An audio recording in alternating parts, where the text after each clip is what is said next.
Fears, doubts, blues, and pouts. Rick and Rack's Woodland Adventure. Rick woke up to the sound of scratchy noises and thumps outside the den he shared with his brother. Poking Rack, he whispered, "Wake up! I'm scared." "What's there to be scared of?" asked Rack with a yawn. Just then a dark shadow darkened their doorway. "That's what there's to be scared of," said Rick. He tried to hide behind his big brother. Thump, thump, thump. The old tree above the den shook as bark fell off. The leaves shivered and the roots quivered. Rick dug his sharp nails into Rack's fur.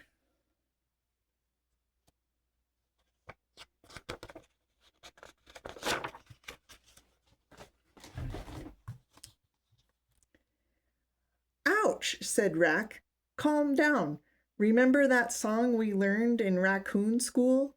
He sang, "Fear can be a friend or fear can be a foe. That's something everyone needs to know." Under his breath, Rick mumbled, "Ho, ho, ho." He didn't see how fear could be his friend. He didn't like to feel scared. "Look," said Rack, peeking out of the den. "It's only Buford Bear. He's hitting our tree to drive the bees away from their hive."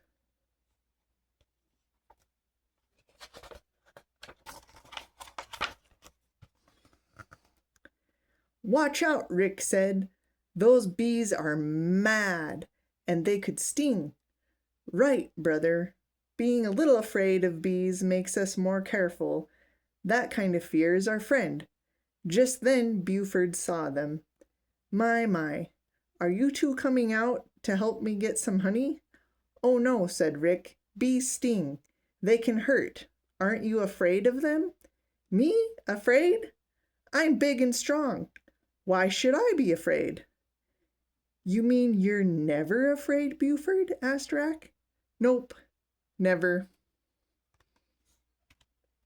"Boo," said Rick, sneaking up from behind. "Ow!" howled Buford. Rick laughed. "See, I scared you." "No, a bee stung me," replied the bear. "Ow! Maybe I should have been more careful." And with that, Buford lumbered away. "I don't believe Buford Bear," said Rick. "Isn't everybody afraid sometime, Rack?"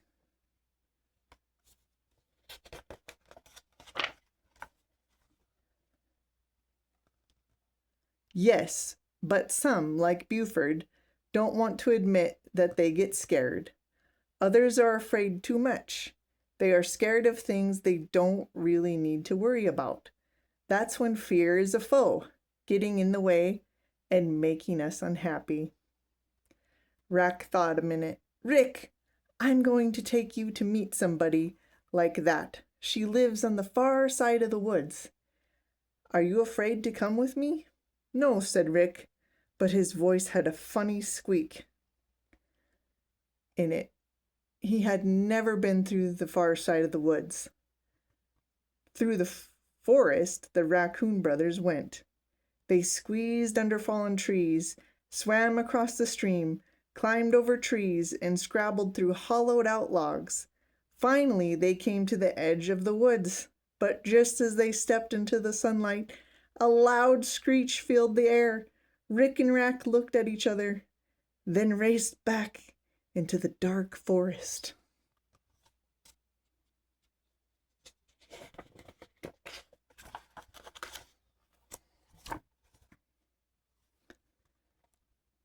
As soon as Rack found a hollow log, he jumped inside.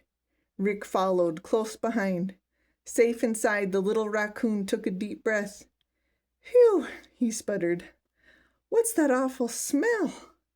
"Yuck," said Rack, holding his nose. "I can't stand it." "It doesn't bother me," said a new voice. "Who's that?" asked Rack. "Hey, boys, it's me," the new voice echoed in the darkness. Rick and Rack looked through a knothole in the log and saw two yellow eyes. Who are you? Asked Rack, his voice trembling. The two eyes blinked. It's me, Boo! The startled raccoons jumped out of the log and ran into the maze of trees. They quickly lost each other, scrambling in opposite directions to get away from those scary eyes.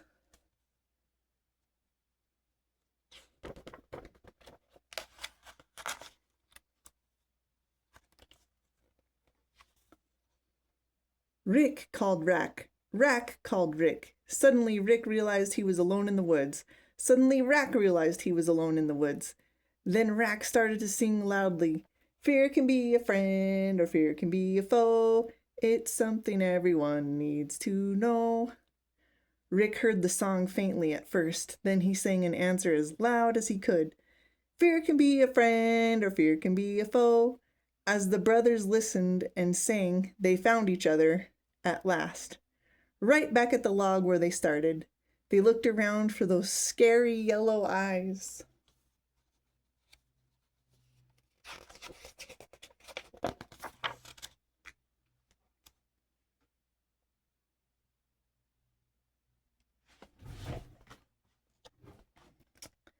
Suddenly, out of the log popped Smelly the skunk.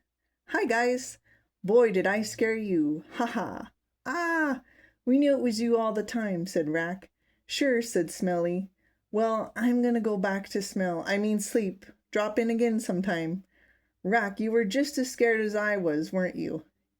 Yes, but that kind of fear wasn't good. If we had stopped and looked, we would have seen it was only Smelly.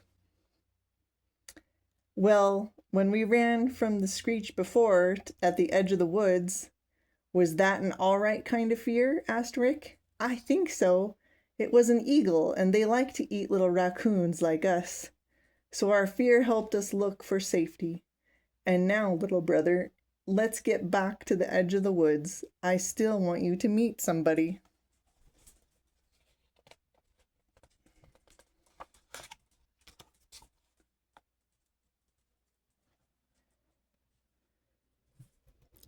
Back through the woods they went. Finally, in a towering tree, they found a jittery-looking creature who never stopped moving. Excuse us, Shirl Squirrel. Oh, you surprised me. What is it? I'm busy, you know. I'm always busy. We have a question. Are you ever afraid? Me? Afraid? I'm always afraid. You know what I'm afraid of? I'll tell you. I'm afraid of the other animals not liking me. What if they laugh at me? What if they chase me? What if? Oh, me, I'm afraid of new things, loud things, strange things. I'm so afraid of fear, I don't know what to do. That's why I run around in circles and up and down, you know. Oh dear, I live my life full of fear.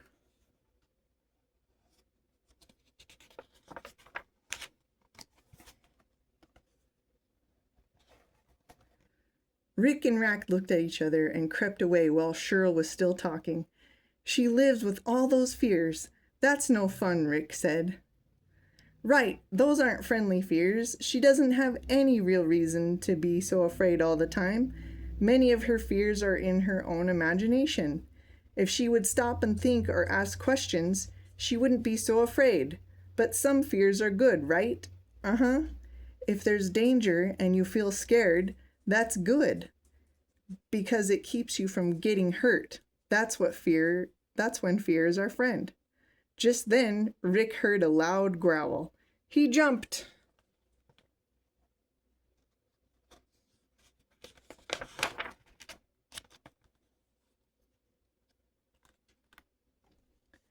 But then he held himself very still and listened. When he heard the growl again, he laughed. It was his stomach telling him it was time to go home for supper. The raccoon brothers made their way through the forest again. After a big supper of water snails, crayfish, and mushrooms, Rick lay down for a long day's rest. Suddenly he woke to the sound of loud scratching back and forth, right by the doorway of the den. Oh no, he thought. Maybe something is trying to get through our door, or maybe a human is sawing down our tree. Rick's heart started to beat faster, and his paws got sweaty. His eyes grew bigger. His tummy turned over, and he started to think, What if? What if? He suddenly slapped his paw loudly on the ground and told himself, "Stop that!" He made such a noise that Rack woke up sputtering. "What's that? What's happening?"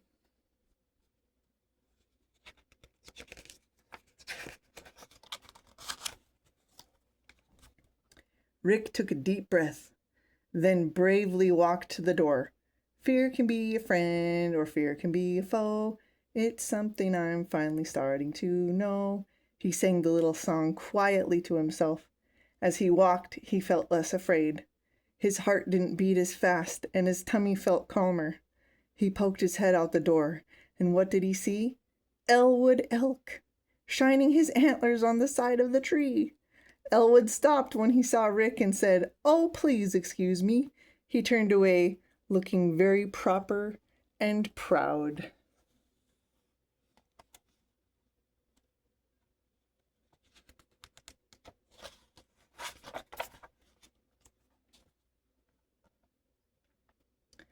Rick smiled, sighed, and settled back inside his den. He told his brother, "Go back to sleep, Rack. It's nothing to be scared of. I found out that the noise was and took care of it. Isn't it great that we don't have to be afraid of every little thing?" And with that, he snuggled down and fell into a deep sleep.